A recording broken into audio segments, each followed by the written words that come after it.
말씀의 본문은 창세기 38장입니다. 우리 12절로 26절 말씀 저와 여러분이 한 절씩 교도하도록 하겠습니다. 제가 12절을 먼저 읽도록 하겠습니다.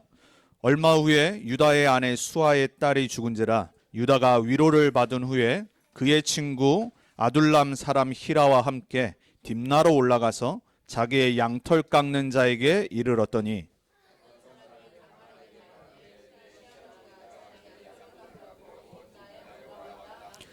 그가 그 과부의 의복을 벗고 너울로 얼굴을 가리고 몸을 휩싸고 딥나 길 곁 에나임 문에 앉으니 이는 셀라가 장성함을 보았어도 자기를 그의 아내로 주지 않았음을 말미암음이라.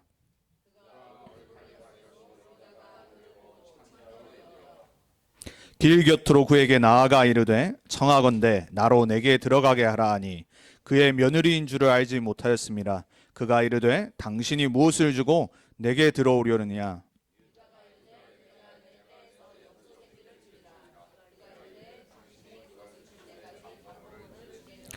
유다가 이르되 무슨 담보물을 내게 주랴. 그가 이르되 당신의 도장과 그 끈과 당신의 손에 있는 지팡이로 하라. 유다가 그것들을 그에게 주고 그에게로 들어갔더니 그가 유다로 말미암아 임신하였더라.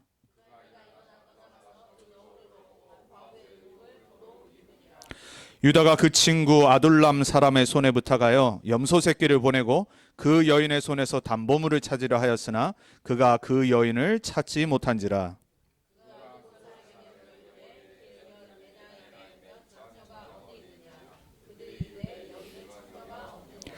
그가 유다에게로 돌아와 이르되 내가 그를 찾지 못하였고 그곳 사람도 이르기를 거기에는 창녀가 없다 하더이다 하더라.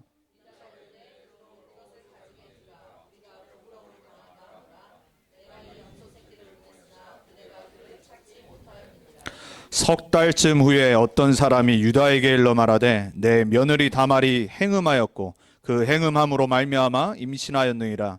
유다가 이르되 그를 끌어내어 불사르라.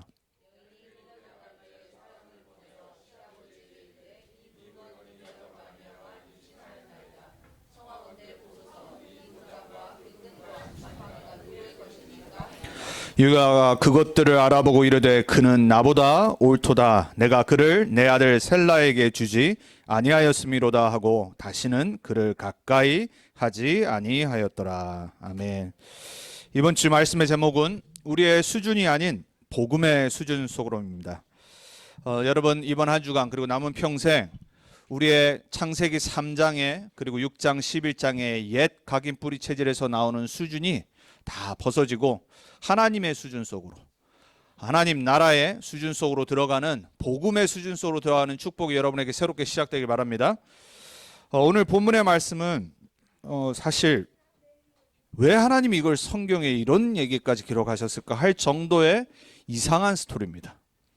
지금 우리가 아브라함의 언약의 여정부터 그리고 이삭, 야곱, 그리고 우리가 37장 지난 장이었죠. 우리가 2주 동안 요셉의 이제 언약의 여정을 보고 있는데 갑자기 그 사이에 유다와 다말, 그러니까 시아버지와 며느리의 이야기가 뜬금없이 나타납니다. 이게 상식적인 이 머리로 성경을 읽으면요, 이게 이해가 안 되는 부분입니다. 더군다나 복음이라는 영적인 내용을 모르고 이 38장의 내용을 더하면요, 이게 완전 막장 드라마입니다. 막장 드라마도 이런 막장 드라마가 없습니다. 우리 여기 계신 분들 한국에 보면 뭐 주말 드라마 그리고 막 드라마들 많잖아요. 희한한 막 이상한 가문이 막 정말로 말도 안 되는 얘기들이 너무 많아요. 그런 걸 보고 막장 드라마라고 하는데 제가 들어본 막장 드라마 중에 최고인 것 같습니다. 아니 도대체 왜 이 거룩한 하나님 말씀 성경에 이러한 입에 담을 수도 없는 수치스러운 일을 기록까지 하시고 아무 요셉과 상관없는 이야기를 중간에 갑자기 끼워 놓으셨을까? 하나님의 말씀은 살아있는 말씀이고 성취되는 진리의 말씀인데 도대체 왜 이걸 넣으셨을까? 여기에는 큰 하나님의 구속사와 관련된 하나님의 은혜의 복음의 내용이 담겨 있어요. 자, 저와 여러분이 오늘 사실 이 본문을 보면서 이해를 하셨는지 모르겠는데 이 본문의 내용은요, 유다가 야곱의 넷째 아들이잖아요. 저번에 우리 요셉이 어떻게 노예로 팔렸는지를 기억하시죠? 근데 그 두 명의 아들이 말렸어요. 그렇죠? 첫째 아들이 잠시 사이를 비운 사이에 동생들이 도모해서 노예로 팔아버린 겁니다. 근데 죽이지 말자라고 끝까지 말렸던 사람이 누구였냐면 유다였어요. 그래도 유다는 나머지 이 스텝 브라더들, 의부 형들보다는 좀 나았죠. 하지만 그거를 아버지였던 야곱에게 숨겼어요. 끝까지 아버지의 마음을 위로할 수도 없었고, 야곱은 그것 때문에 평생 어떻게 보면 요셉을 만나기 전까지 비참에 빠졌었어요. 거기에 장본인 중에 하나가 누구였냐면 바로 유다예요. 근데 오늘 우리가 12절부터 읽었지만 1절부터 보면은 그 일 이후에 유다가 괴로웠던 것 같아요. 유다가 형제들에게서 떠나서 어디로 갔냐면 하나님 백성이 가지 말아야 될 가나안 땅 족속들과 함께 살려고 이사를 갔어요. 자, 이 말은 무슨 말이냐면 평상시 유다의 영적 상태를 말해줍니다. 분명히 하나님의 언약 백성들은 이 이방 족속들 우상 숭배자들과 결혼하면 안 되는데 오늘 1절부터 쫙 보면은 이미 친구를 사귀었어요. 가나안 족속 중에. 거기서 자기의 아내를 가나안 족속의 딸에게서 취합니다. 거기서 아들을 낳았는데 3명의 아들을 낳아요. 그 첫째 아들에게 직접 다말이라고 하는 며느리를 데리고 와서 결혼하게 만듭니다. 그런데 이 첫째 아들이 이름이 엘인데 아주 하나님 보시기에 악한 자였어요. 그러니까 하나님이 죽이신 겁니다. 근데 이 유대인들에게는 어떤 풍습이 있냐면 성경에 하나님이 정해놓으신 거예요. 기업 물을 자라는 풍습이 있습니다. 이게 뭐냐면 첫째 형이 씨를 갖지 못하고 아들을 갖지 못하고 죽으면 그 둘째 동생이 대신 결혼을 또 해야 돼요. 그래서 그 첫 이 장자의 씨를 이어나가게 만들어야 돼요. 그러니까 이제 첫째가 하나님 앞에서 악행을 저질렀는데 이제 죽음을 당한 겁니다. 그러면 당연히 어떻게 해야 돼요? 유다가 둘째 아들을 이제 붙여야 되는 겁니다. 근데 둘째 아들이 생각해 보니까는 어쩔 수 없이 따라야 되는데 내 씨를 주기 싫은 거예요. 그래서 임신을 못하게 만듭니다. 그걸 보시고 하나님이 둘째도 죽여버리세요. 이제 어린 셋째가 남아 있었어요. 셀라라고. 이 셋째가 남아 있었는데 이 셋째가 장성할 때까지 시간이 걸릴 거 아닙니까? 그래서 유다가 어떻게 하냐면 며느리였던 다말에게 너 집으로 돌아와서 절대로 결혼하지 말고 조숙하게 기다리라고 말합니다. 셀라가 장성해서 너의 남편이 될 때까지 기다리라고 말하고 보내요. 그리고 시간이 지났습니다. 근데 시간이 지난 사이에 어떤 일이 또 일어났냐? 유다의 아내가 죽었어요. 그러니까 유다의 상태가 어떻겠어요? 아들 둘이 죽었지요. 아내가 죽었습니다. 그러니까는 너무 힘든 거예요. 그리고 또 남자니까는 이 정욕을 이기지 못해서 이제 다시 그 가나안 지역으로 친구와 양 털을 깎으러 갔습니다. 가는 길에 평상시 유다가 어떤 사람인지 보여주는 장면이 바로 오늘입니다. 다말이 그 소식을 듣고 다말은 어떻게 했냐면 우리의 지금 기준으로 보면 이게 말이 안 되는 얘기지만 창녀로 변장을 합니다. 왜냐? 셀라를 기다리고 그 씨를 이어가야 되는데 시아버지인 유다가 절대 그럴 생각이 없는 거예요. 그런데 자기 동네에 온 소식을 듣고 창녀로 변장을 해서 유다 시아버지를 통해 씨를 맞으려고 결단한 겁니다. 여러분 우리 지금 기준으로 윤리도도로 보면 이게 말이 안 되는 얘기입니다. 그런데 어떻게 했죠? 유다가 평상시에 아무래도 되게 음란했던 사람인 것 같아요. 며느리인지도 모르고 창녀에게 가서 변장한 자기 며느리한테 가서 잠자리를 하고 임신을 합니다. 근데 이 다말이 참 머리가 좋았던지 이 유다에게 증표를 딱 달라고 그러죠. 왜냐? 나중에 자기의 이미 머릿속에 생각해 놓은 게 있었어요. 절대로 시아버지 유다가 내가 어떤 다른 남자에게서 임신한 게 아니라 바로 아버지에게서 임신한 거를 하려고 증표를 달라고 한 겁니다. 그러고 사라졌어요. 그 나중에 이제 증표를 줬는데 그걸 돌려받아야 되려고 찾잖아요. 오늘 본문에 보니까 우리 동네는 창녀가 없습니다 하고 친구들과 사람들이 말하잖아요. 근데 나중에 이제 후반부 우리가 읽지 않은 거에 보면은 이제 사람들 앞에 유다가 화가 나서 자기가 저지른 짓은 모르고 이 며느리가 어디 가서 음행을 저질러 가지고 임신하였다는 소리를 들고 분노에 차서 뭐라고 그러냐면 사람들 앞에서 화형을 하라고 말합니다. 참 기가 막힐 일이죠. 진짜 자기가 잘못한 거는 말도 안 해놓고 며느리 확인도 안 하고 며느리를 화형을 시켜버리라고 말합니다. 이게 오늘 본문의 장면이에요. 여러분 이게 지금 우리의 윤리, 도덕 기준에 우리 생각으로 만약 이런 일들이 일어난다. 여러분 이거 이해하시겠습니까? 이걸 그냥 넘어가겠습니까? 성경에는요. 불신자가 이해할 수 없는 이야기들이 있습니다. 그리고 성경에는 신자도 받아들이기 힘든 내용들이 있습니다. 그리고 우리 세상 기준으로 바라봤을 때 이게 도대체 무슨 이야기일까? 이해할 수 없는 영적인 것들이 있어요. 자, 오늘 본문의 내용을 통해서 근친상간에 초점을 두면 안 돼요. 그게 중심의 내용이 아니란 말이에요. 막장 드라마의 내용이 이 성경에 갑자기 요셉 이야기 하다가 38장을 끼워넣으신 그 이야기에 초점이 아니란 말이에요. 우리 인간들은요, 우리 사람들은 저 포함 여기 계신 모든 분들 대부분의 사람들은요, 어떤 사건과 일이 일어나면 어떻게 판단하냐면 우리 수준으로 딱 바라봅니다. 그리고 내 나름대로의 기준이 있어요. 살아온 배경, 내 교육, 가문의 어떤 문화, 그러니까 내 생각과 내 중심대로 내가 어떤 세워놓은 걸로 그거를 판단하고 해석을 해요. 이게 우리 인간의 한계입니다. 여러분 한번 잘 생각해 보세요. 평상시는 괜찮아요. 근데 뭔가 나랑 맞지 않는 일이 터졌을 때는요, 내 생각을 접지 않습니다. 내 고집대로 내 수준과 기준, 표준대로요, 모든 거를 다 판단하기 시작해요. 그걸 보고 율법주의라고 합니다. 율법주의라고 아니라고 복음 안에 있는 분들이 제가 보니까 참 많아요. 제가 겪은 게. 근데요, 문제 터져보면 말이에요. 내 진짜 모습 나옵니다.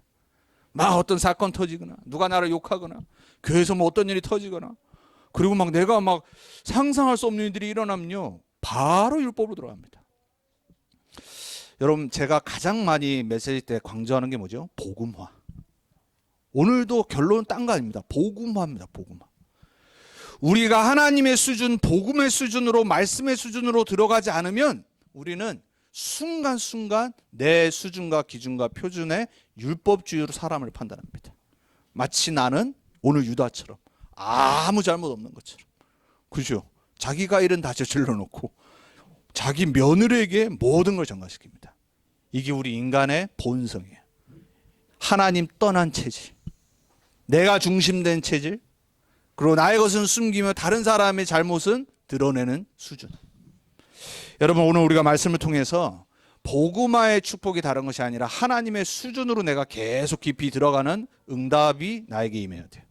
하나님의 은혜는 다른 게 아니라 나의 기준, 표준, 수준이 아닌 하나님의 수준으로 말씀으로 나를 바라봐야 되고 사람들을 바라봐야 돼요. 그렇지 않으면 우린 평생 복음의 증인 될 수 없습니다. 오히려 불신자들이 훨씬 더 제너러스합니다. 훨씬 더 사람들은 용서합니다. 제가 보니까 교회가 제일 용서하네요. 교단이 제일 싸우고요. 제가 볼 때 우리 복음운동하는 전도운동하는 우리 안에도 얼마나 용서 안 하는지 모릅니다. 그리고 내 기준대로 수준대로 표준대로 자꾸 판단합니다. 자, 우리는요, 윤리도덕 무시하라는 말이 아니라 우리는 모든 사람이 그리스도 안에 있어야 된다는, 그리스도 매일 누려야 된다는 그 기준 속에 살아가야 돼요. 그래서 이번 한 주간도 여러분이 이 유다의 이야기를 잘 들으면서 내가 복음화해야 될 부분이 어딘지를 빨리 찾으셔야 돼요. 그래야지 여러분은요, 복음의 사람으로 쓰임받을 수 있어요. 여러분의 수준이 아닌 하나님의 수준으로 평생 쓰임받는 흔들리지 않는 제자로 설 수 있습니다. 자, 그래서 오늘 첫 번째입니다. 세상 기준, 수준, 표준은 한계 있습니다. 왜 그렇죠? 창세기 3장에서 온 거라서 그래요. 창세기 3장 이후에 모든 인간은 가로 열고 나 빼고 가로 닫고. 아멘? 이제 조금 이제 수준이 높아지셨습니다. 예, 여기서 아멘 하신 분들이 가끔 있었어요. 그렇죠? 나 포함. 그죠? 모든 사람 포함 하나님 떠난 창세기 3장 이후에 우리는 불완전합니다. 인정을 해야 돼요. 복음의 시작은 뭐냐? 믿음의 시작은 뭐냐? 인정하는 겁니다. 저는 그게 안 됐거든요. 제 기준의 수준의 표준에 뭔가 이렇게 안 맞으면요, 이게 막 화가 막 일어나는 성품이에요. 그러니까 타고난 유전이죠. DNA죠. 이게 복음화 되는데 얼마나 오래 걸린지 몰라요. 그나마 제가 20살 때 복음을 받았으니까 이 정도입니다. 제가 만약에 나이 들어서 더 들어서 복음 받았다, 아마 아직까지도 막 꼿꼿할 겁니다. 절대 수그리지 않는 성격이에요. 누구한테 가서 막 뭐 부탁하거나 절대 그런 성격이 안 됩니다. 타고나길 그래요. 그러니까는 내가 뭘 잘하면 교만해집니다. 여러분, 우리 모든 인간은요, 하나님 떠난 창세기 3장 이후 전부 불완전합니다. 인정해야 돼. 그러면 어떻게 되냐? 저 사람도 그리스도 필요한 거예요. 당연히 나는 매일 그리스도 필요. 그럼 저 사람의 잘못을 봤을 때 용서할 수 있습니다. 이해할 수 있습니다. 수용하고 포용하고 초월해 버릴 수 있습니다. 그게 안 되면요, 아무리 내가 복음 말해도 절대 복음의 증인으로 쓰임받을 수 없습니다. 우리는 전도하기 이전에, 사람 살리기 이전에 내가 먼저 살아야 됩니다. 내가 먼저 복음의 축복을 누려야 됩니다. 여러분의 개인에게 있는 불완전한 상태에 있는 나 중심의 생각들이 이번 한 주간 다시 복음화의 축복을 누리기 바랍니다. 여러분의 기준으로 사람 바라보지 마시길 축복합니다. 여러분의 부족한 불완전한 수준으로 여러분 자녀들 절대 보지 마세요. 하나님이 만드신 자녀예요. 하나님이 주신 거 있어요. 하나님이 이들을 통해 하실 미션이 있어요. 그거를 찾도록 나는 최대한 서포트하고 도와주는 것뿐입니다. 자, 우리는요 절대 그래서 행복할 수 없어요. 하나님 떠난 인간은 죄 가운데 있기 때문에 어느 날 저주 재앙이 오기 때문에 절대로 행복할 수 없어요. 그래서 인간 수준의, 세상 수준의 행복 기준 전부 어느 날 무너집니다. 빨리 결론 내리셔야 돼요. 우리는 최대 강대국인 미국에 살고 있습니다. 우리 수준 안에서 갇혀서 어떻게 보면 평생 살아갈 수 있어요. 세상 사람들은요 다 수준 다릅니다. 그렇죠? 학력 따라 수준 다르잖아요. 그리고 가진 것 따라 수준 다르죠. 그러면 기준이 달라집니다. 기준은 뭐죠? 중심이에요. 내 생각의 중심, 가치관의 중심, 삶의 중심. 이게 달라집니다. 왜? 내 수준이 다르기 때문에. 그럼 내가 세우는 표준이 있어요. 스탠다드. 그거와 안 맞으면요 타협 안 합니다. 그럼 행복도 다 다릅니다. 우리 모두는 다 상대적이에요. 하나 같은 거 있습니다. 우린 모두 창세기 3장 속에 태어나요. 하나님 떠나서 태어나고 죄 문제를 해결할 수 없어요. 어느 날 그것 때문에 저주장이 찾아오는데 절대 해결할 수 없어요. 그래서 에베소 2장 3절에는 우리를 보고 진노의 자녀라고 그래요. 하나님의 진노 가운데 살아가는 불신자는요 어느 날 불안이 찾아옵니다. 어느 날 막 공황장애 찾아옵니다. 어느 날 영적 문제, 정신 문제가 심각하게 찾아오는데 해결할 방법이 없다니까요. 저와 여러분이 그래서 빨리 창세기 3장 이후의 모든 인간은 불완전하기 때문에 복음만 필요하다. 이 결론을 내리셔야 돼요. 이게 안 되니까요 창세기 6장의 모습으로 살아갑니다. 오늘 유다가 그랬어요. 유다가 살았던 가나안 지역의 문화가 어땠냐? 창세기 6장의 육신 문화예요. 오로지 쾌락, 오로지 성적 추구. 이게 그냥 흑암 문화가 보편화된 겁니다. 여러분 창세기 6장이 뭐죠? 내 정욕대로 살아가는 겁니다. 내 인간의 육신의 쾌락적인 행복을 위해서만 살아가요. 유다가 바로 이런 수준이었고 가나안 흑암 문화가 이랬어요. 그러니까 유다 후손들, 유다 아들들이 어떻게 했어요? 싹 다 성적으로 타락한 겁니다. 하나님이 성경에 보면은 가나안이 죄가 충만할 때까지 기다리셨다고 그랬어요. 그래서 그 충만할 때 하나님의 언약을 이루시기 위해서 하나님이 그거를 허락을 해 두십니다. 왜? 절대 해결을 안 해서. 하나님은 딱 한 가지 기준만 두십니다. 회개하고 돌아오면 모든 거 용서해 주십니다. 근데 이 가나안은요 그런 나라가 아니었어요. 그런 족속들이 아니었어요. 끝까지 회개하지 않고 정욕대로 자기의 우상 숭배하는 대로 영적 문제 속에 흑암 문화 속에 후대까지 죽이며 주위의 모든 나라에게 그걸 전파하고 살아갔어요. 그 속으로 들어갔던 게 유다예요. 거기에 가나안 아내를 취하고 그 자녀들을 낳은 거예요. 그러니까 영적 상태가 어떻겠어요? 이게 바로 우리 인간의 모습이에요. 창세기 6장의 내 육신의 기준, 내 정욕의 기준, 결국은 흑암 문화 기준, 표준, 수준대로 살아가요.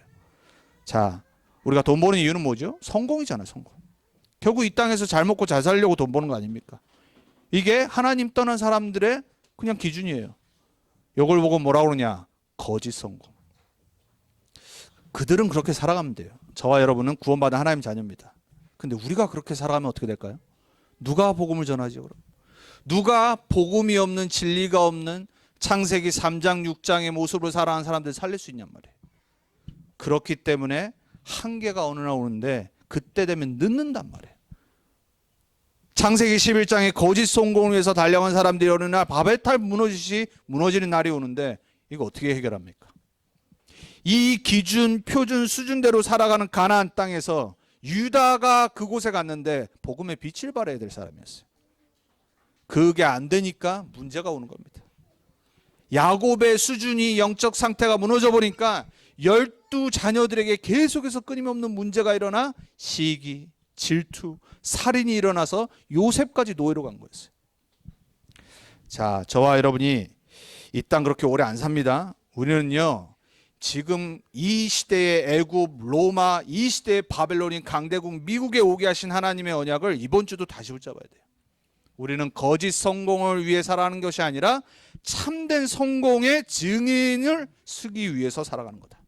이것 때문에 렘넌트들은 하나님의 유일한 축복받아야 돼요. 내 수준 안 되기 때문에 하나님의 수준으로 올라가야 돼요.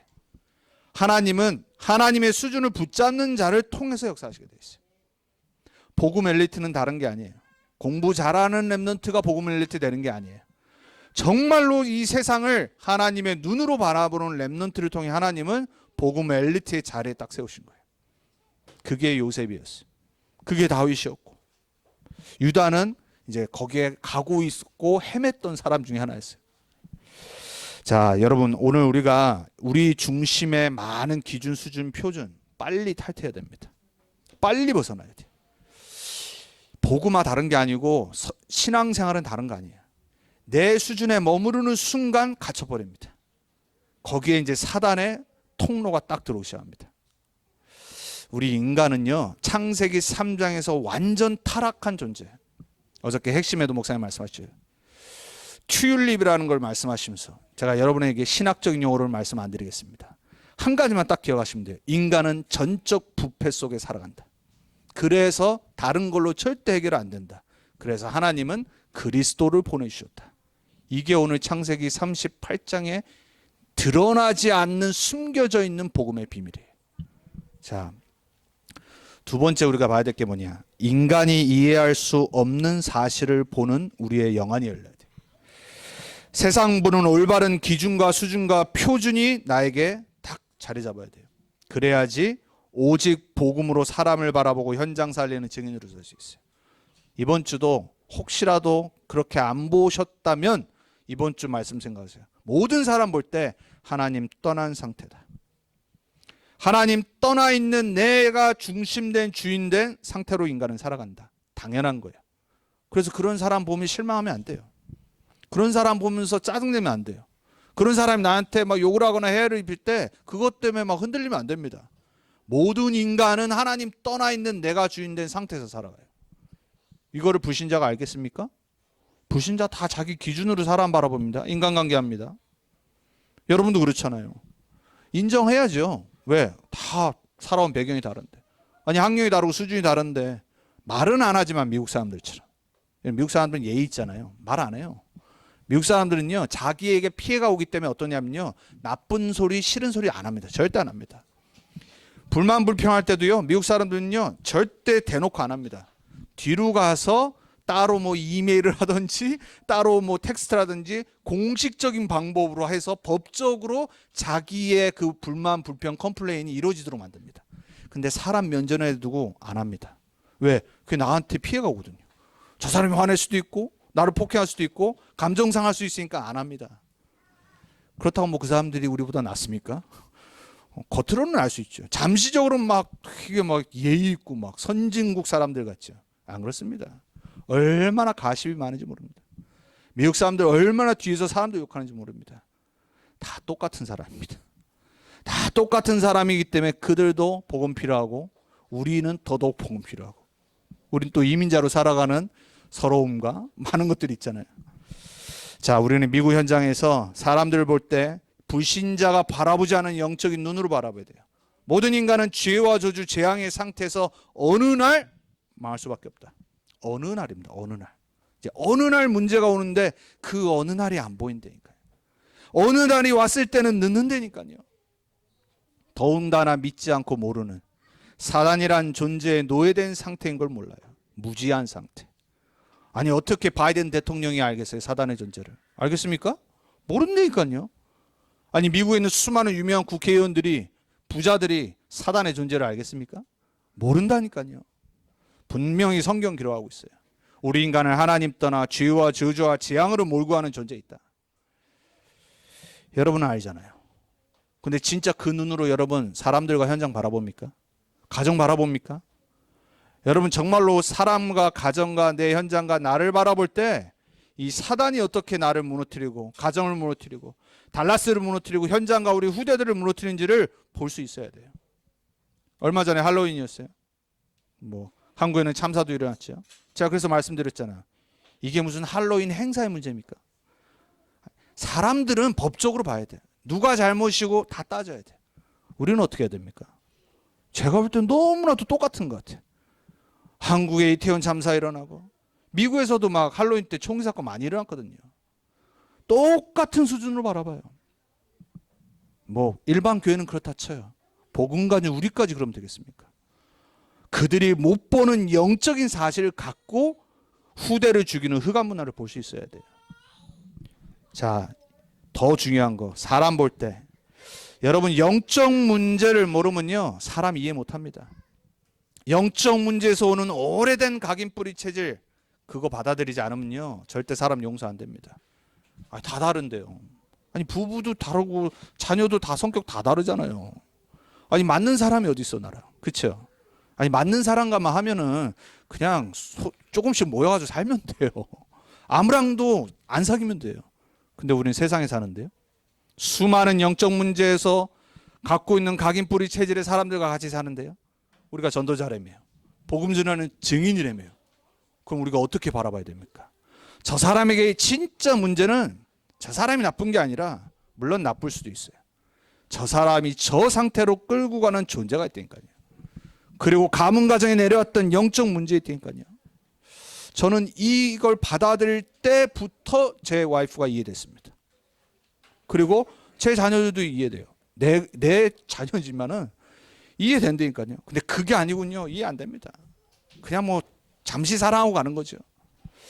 여러분 우리 모든 인간은 하나님 떠난 영적 문제가 어느 날 닥치는데 하루아침에 쌓인 게 아니라 오래된 각인 뿌리 체질에서 나온다는 걸 빨리 인정하셔야 돼요. 그래야지 우리는 복음만 붙잡게 되어 있어요. 자, 제가 이 두 가지를 매주 조금씩 다르게 말씀드립니다. 눈치가 빠르신 분은 정말 내가 복음의 눈으로 영적인 사실로 현장과 사람 바라봐야겠구나. 이게 매주 보일 겁니다. 그래야지 여러분이 오늘 진짜 이 본문이 말하는 복음이 붙잡아지기 시작해요. 자, 아까 말씀드렸습니다. 서론에 이런 막장 드라마가 없다고. 그죠? 이게 말이 됩니까? 근데 하나님이 왜 이런 수치스러운 이야기를 갑자기 이것도 뜬금없이 38장에 집어넣으셨을까요? 오늘 이거 붙잡고 가시면 됩니다. 그게 오늘 제목입니다. 우리의 수준으로 바라보면 이거는 빼버려야 됩니다. 찢어버려야 돼요. 이해 안 되거든요. 어찌 시아버지가 며느리라. 그것도 창녀로 변장하고 또 매춘 행위를 한 이 유다가 이걸 어떻게 이해하겠어요? 우리는 모든 것을 뛰어넘는 복음의 수준으로 오늘도 들어가야 돼요. 본문이 무슨 얘기냐? 유다가 오늘 이렇게 말합니다. 자, 이제 다 사람들 앞에서 며느리를 끌어냈습니다. 다말을. 왜 그랬죠? 유다가 화형해 버리려고. 왜냐하면 자기 며느리인데 분명히 정조를 지키고 셀라가 클 때까지 기다려야 되는데 안 기다리고 어디 가서 임신해 버렸어요. 유대법으로 죽여버리면 됩니다. 이게 유대법이에요. 그리고 사람들 앞에 다 모은 겁니다. 그때 다말이 유다에게서 받았던 증표를 딱 들이내미죠. 지팡이와 도장. 이거 누구 겁니까? 그때 유다가 그제서야 깨달은 겁니다. 그러고 뭐라고 말하냐? 그가 다말이 나보다 의롭도다 이렇게 말합니다. 여러분 오늘 이 말씀을 딱 붙잡으셔야 돼요. 우리 수준으로 바라보면 서로 간에 나는 되게 깨끗한 것 같고 막 이러죠. 저 사람은 막 나보다 안 이렇고. 우린 보통 그러잖아요. 나는 마치 막 거룩한 것처럼, 나는 마치 아무 잘못 없고 깨끗한 것처럼 우리는 항상 살아야죠. 정치도 맨날 그거 아닙니까? 좌우 맨날 그러고 싸우고 내로남불하고. 우리도 그런데까요. 유다가 그랬어요. 근데 유다가 다말이 들이내민 자기의 증표를 보고 나서 뜬금없는 고백을 합니다. 저 다말이 나보다 의롭도다 그래요. 성경에 의롭다고 하는 말은 몇 가지 의미가 있는데 가장 중요한 단어가 뭐냐면 그 약속을 지키다라는 뜻이 있습니다. 윤리도덕에 의롭다는 게 아니라 약속을 지켜야 돼. 그러니까 유다가 뭘 깨달은 거죠? 셀라 아들이 장성했음에도 불구하고 그 대를 이어가야 될 며느리를 자기가 정조로 지키고 기다리라고 해놓고 약속을 안 지킨 겁니다. 성경의 가장 중요한 주제 중에 하나가 뭐냐면 씨입니다. 씨. 우리도 옛날에는 씨를 이어가는 게 되게 중요하잖아요. 왜냐하면 그 가문이 이어가야 되니까. 근데 성경에는 처음부터 톨레도스라고 하는 단어, 언약의 백성의 계보로 이어나갈 씨를 설명합니다. 그거를 유다는 알고 있었고 가나안 족속이었던 다말도 알고 있었어요. 그래서 셀라가 장성했는데도 안 주니까 결단을 한 겁니다. 내가 그렇다면 그 어떤 욕을 먹을지라도 아버지의 앞에 서서 내가 변장해서 씨를 얻겠다. 우리의 수준으로 이해 안 되는 거라니까요. 그래서 하나님이 기록하신 거예요. 복음을 설명하시기 위해서. 유다가 그래서 다말이 나보다 의롭다고 말했어요. 하나님의 의가 뭐죠, 여러분? 성경에는 이렇게 말합니다. 죄인된 우리, 아직 우리가 죄인 되었을 때 그리스도께서 우리를 위하여 죽으심으로 하나님이 우리에 대한 사랑을 확정하셨느라. 로마서 3장에 보면은 이렇게 말합니다. 모든 사람이 죄를 범하였음에 하나님의 영광에 이르지 못하더니. 우리가 너무나도 잘 아는 성경 구절이죠. 근데 우리는 보통 24절 그 뒤를 안 읽습니다. 하나님 앞에 의롭게 설 수 있는 자는 그리스도의 의를 믿는 자만 설 수 있다고 말해요. 여러분, 나는 당연하다시 우리는 복음을 받았다고 생각하죠. 우리가 하나님 앞에 우리의 윤리도덕의 수준으로 하나님 앞에 절대 못 씁니다. 근데 그 엄청난 은혜를 받아놓고 구원 받아놓고도 우리는 서로를 정죄합니다. 서로를 절대 용서 안 합니다. 원수처럼 진행합니다. 그리고 우리는 마치 나는 복음 있는 사람, 나는 막 전도하는 사람, 막 이러고 다른 사람 정죄하기 시작합니다. 하나님 앞에는 모든 사람은 동일합니다. 도토리 키재기입니다. 모든 사람은 하나님 의 앞에서는 불완전합니다. 모든 사람은 오직 그리스도만 필요합니다. 하나님의 의로움은 뭐냐면 언약을 지키시는 거예요. 그래서 아브라함같이 못난 사람을 택하신 겁니다. 우리 지금 계속 봤잖아요. 이삭같이 아버지의 영적 문제를 반복하는 그 아들을 또 쓰신 겁니다. 그리고 야곱처럼 인본주의를 20년 쓰는 사람을 하나님을 통해 12지파를 만드셨습니다. 근데 더 은혜 중에 은혜가 뭐냐? 이러한 성적으로 타락한 문란한 언약 버리고 가나안 땅을 가서 가족을 잃은 유다를 하나님께서 메시아의 조상으로 딱 만드십니다. 성경에 보면은 유다 지파를 통해 메시아가 갔다고 했어요. 마태복음 1장 3절에. 유다와 다말이, 그래서 다말이 임신했잖아요. 임신했는데 쌍둥이 둘이 나옵니다. 그 중에 한 명을 통해서 다윗이 나오고 그 이후에 메시아 그리스도가 딱 나옵니다. 여러분, 성경에는요 기록되지 말아야 될 여자 3명이 예수님의 족보에 딱 기록되어 있습니다. 누군지 아십니까? 그 중에 한 명이 다말입니다. 그리고 또 수치 중에 한 명인 밧세바. 그죠? 다윗이 음행을 저질러서 살인까지 저질러서 얻은 아내 솔로몬의 엄마. 또 누구 있죠? 이 여호수아가 여리고성을 쳐들어가기 전에 복음을 듣고 하나님 살아계심을 듣고 믿음을 택하고 우상 숭배했던 그 여인이었지만은 결단하고 정탐꾼을 도와줬던 룻이 있잖아요. 성경에는 그 여인 3명을 딱 기록해 놓고 메시아의 조상으로 딱 삼습니다. 여러분, 저와 여러분은 이스라엘 백성 아니에요. 우리는 하나님 떠나 우상 민족 가운데 태어났던 사람들이에요. 그런데 하나님이 우리 같은 우상 조상들을 갖고 있는 사람들을 하나님의 은혜로 복음을 주셔서 구원해 주셔서 우리에게 그 복음의 은혜를 전파하는 증인으로 삼으셨어요. 유다는 그거를 이제서야 깨달은 겁니다. 내가 못났지만 내가 놓치고 있었던 언약을 저 다말이 나를 통해 깨닫게 하는구나. 그래서 하나님은 이 다말을 통해서 복음을 이어가신 거예요. 여러분, 하나님의 복음은 뭐냐? 하나님의 의로움만이 나타나는 거예요. 그래서 로마서 1장에 보면 뭐라고 그러냐? 복음에는 하나님의 의가 나타나서 믿음으로 믿음에 이르게 하나니. 우리의 믿음은 어디서 나타나야 되냐? 하나님의 유일한 의인 복음에서만 나와야 돼요. 오직 의인은 믿음으로 말미암아 살리라 함과 같으니라. 누가 신앙생활 잘하는 사람이냐? 누가 하나님께 쓰임받는 사람이냐? 나는 오직 오늘도 내일도 주님 만난 그날까지 그리스도만 필요한 사람이다. 하나님은 그런 사람을 겸손한 사람이라고 하는 거예요. 막 미국 사람들처럼 겸손한 척하는 게 아니라, 우리처럼 거칠게 하는 것이 아니라 진짜 하나님 앞에 서는 사람. 오직 복음이 기준되는 사람. 오직 복음이 수준되고 표준되는 사람. 하나님은 그 사람을 통해 하나님의 의를 이루시는 거예요. 제가 여러분에게 이번 한 주간 묵상하고 할 성경 말씀을 드릴게요. 에베소 3장이에요. 에베소 3장 16절에 19절의 말씀을 보면 바울이 고백합니다. 바울은 누구였죠?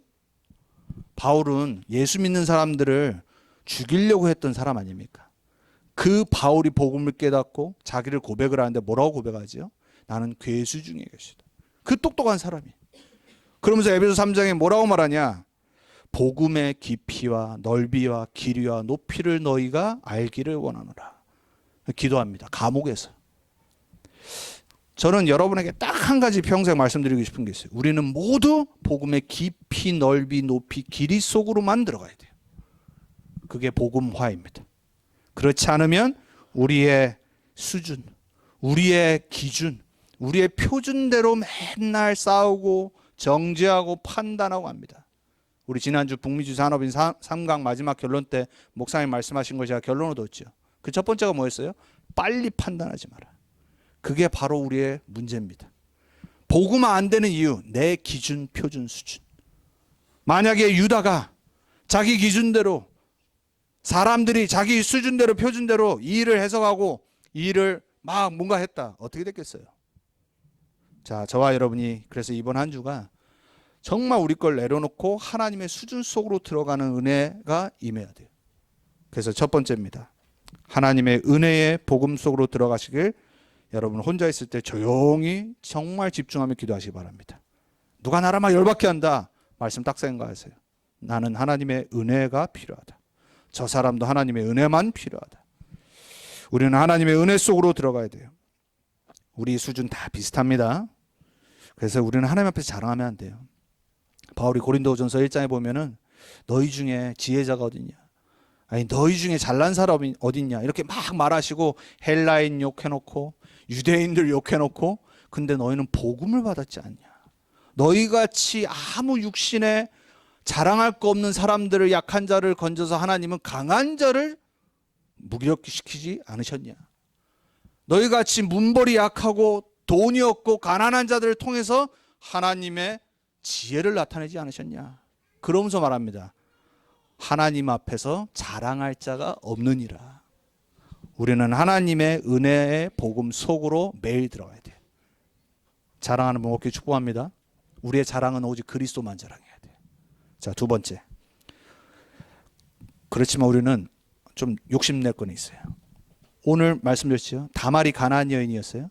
근데 다말은 메시아 족보의 조상이 되어버렸어요. 이 결단이 있어야 됩니다. 우리는 이제 남은 언약은 딱 하나입니다. 세계복음화입니다. 그걸 이제 좀 더 쉽게 목사님이 요즘 그걸 말씀하시려고 237이라는 등록된 나라 들면서 237 복음화를 얘기하셨어요. 그리고 아직 복음 안 들은 5천 종족을 얘기하시고 렘넌트 후대 복음화를 얘기하신 거예요. 한마디로 세계복음화예요. 하나님 나라가 이 땅에 이루어지는. 거기에 내가 복음 명문가의 주역으로는 서야 되겠다. 요 욕심은 가지세요. 다말이 그랬듯이, 룻이 그랬듯이, 그죠? 그리고 연약한 사람들이 복음 붙잡고 하나님께 쓰임 받았던 것처럼 다른 욕심은 안 부리셔도 이 욕심은 반드시 부리셔야 돼요. 우리가 나중에 보겠지만 창세기 50장에 유다가 회개한 장면이 나옵니다. 베냐민 동생 대신에 자기가 애굽에 잡혀 있겠다고 고백하면서 낮아진 자세의 모습이 나와요. 그 말은 유다가 많은 걸 깨닫고 고백한 거거든요. 하나님은요, 우리가 어떤 잘못을 했어도 어떤 수준과 기준으로 살았어도 복음 앞에서 하나님 앞에 회개하고 하나님의 언약을 정말 결단하고 붙잡으면요, 하나님 우리 인생을 하루아침에 바꿔버리십니다. 여러분 오늘 결단하세요. 내가 남은 평생 복음 명문가의 시조로 주역으로 서겠다. 이 욕심 부리셔야 돼요. 이게 가장 중요한 겁니다. 메시지 진짜 붙잡으십니까? 우리 지금 1년 내내 들었습니다. 237 치유 서밋의 플랫폼. 여러분 정말 여러분 거라고 믿어주십니까? 저는 믿습니다.